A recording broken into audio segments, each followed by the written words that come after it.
Hi everyone, my name is Neelam and I'll be giving my presentation on childhood obesity in Houston, Texas.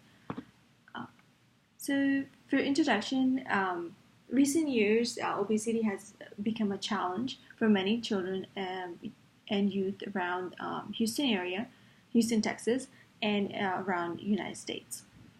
The organization I worked with is Children at Risk, and they are working to improve the quality of life for children in Texas. Um, the organization is currently working to address the issue of childhood obesity to parents and schools. They're working in the areas of high poverty and expanding their learning and learning guidelines. So, childhood obesity has a long-term effect on children, such as high risk of cardiovascular disease, high cholesterol, and high blood pressure. So, childhood obesity has also increased due to the unhealthy diet, lack of physical activity, and lack of education, dietary intakes. So, in this practicum, we're working to improve obesity among the youth in Harris County, which is located in Houston, Texas. These impacts are closely related to poor health and neglect, abuse, and lack of motivation. So in the next slide, which is methods, the objective is for this practicum is to experience the childhood obesity both in magnet schools and neighborhood schools in Houston. So the study will determine how to reduce this rate of childhood obesity. And in this study, we investigated the children's food knowledge and their food preferences, diet, and weight status. The study also provided new plans and ideas for resources and tools for children to make healthy choices. So the population for this study was in Harris County, and there are 25 schools in Harris County. We had 6 staff members who worked with us to collect data and educate students. So our goal was to increase students' involvement, keeping them in school and giving the community members and getting them involved in students' activities, giving other organization and implementing and promoting healthy education and lifestyle. So in the next slide is results. And as you see, the figure 1 shows a percentage of elementary schools from between 2008 and 2013. The data revealed that the percentage of students who are obese are, as you can see, that in 2010 the percentage was 32.2%, and then in 2013 it increased to 34.2%. The full data will not be available until after the practicum hours are done. However, the data from the past research will be used to forecast the future results.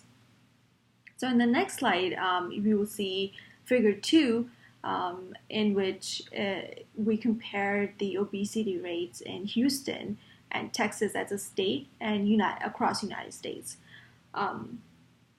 And also, you can see that it's different races and ethnicity included in this chart, or in this figure. I'm sorry. The research found that Hispanic families have higher obesity due to the lack of full and nutrition meals, consuming higher amount of sugar beverages, and fast food meals. Over the years, the percentage of obesity among the Hispanic students have increased compared to other races. In 2013, 21.5% of Houston high school students did not participate in physical activities. And in the next slide, we will see on average 45% of Texas students are classified as overweight. Among 1 in 3 youths in Harris County, which we were working with, are obese. So it's unclear to determine whether it is a significant difference or it is not a significant difference because due to the data. But in 2010, public public health programs by University of Texas worked as a survey in Texas used to determine that 23% of students drank soda twice a week, I'm sorry, and 77% of students who had less than 60 minutes of exercise per day.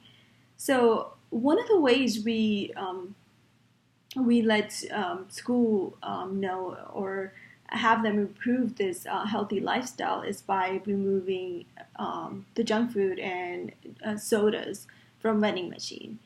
This will force children to have a healthier breakfast and lunch. Along with the exercise and physical activities, parks can give children motivation to be fit and focus on their school.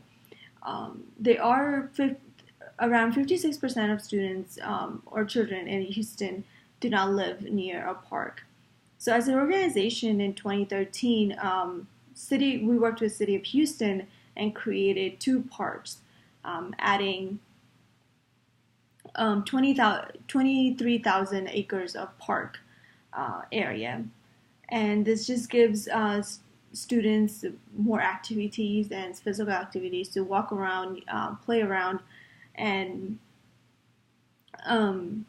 one of the other ways we let school knew was to get students involved in physical activities after school, which is clubs, organizations, or sports.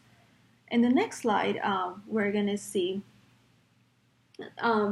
we worked with, as an organization, we worked with another organization, which was called Can Do Houston. And they're currently working on improving corner stores in Harris County and the surrounding neighborhoods. So the organization is working to improve the healthy package that can be sold to children.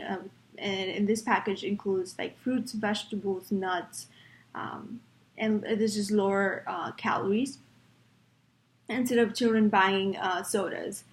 One of the success stories were in city of Pasadena. I'm sorry if I'm pronouncing the city wrong. Were 2 school zones that were healthy corner stores that provided food access, and the community was able to change the policies and adapt to the healthy environment. And so there were a couple of weaknesses in our experiment, and they were that schools may not follow the policies or procedures given to them by the Department of Agriculture, and also some parents didn't provide children with proper nutrition food at home. But for future experiment, we suggested that surveys and questionnaires must be included. And within these surveys or questionnaires, we asked about media usage for children and what are the best food that can help them, or what they eat during the day, or how many family meals they have in their house. So these questionnaires will definitely help to get better results and better data for the future. Thank you so much.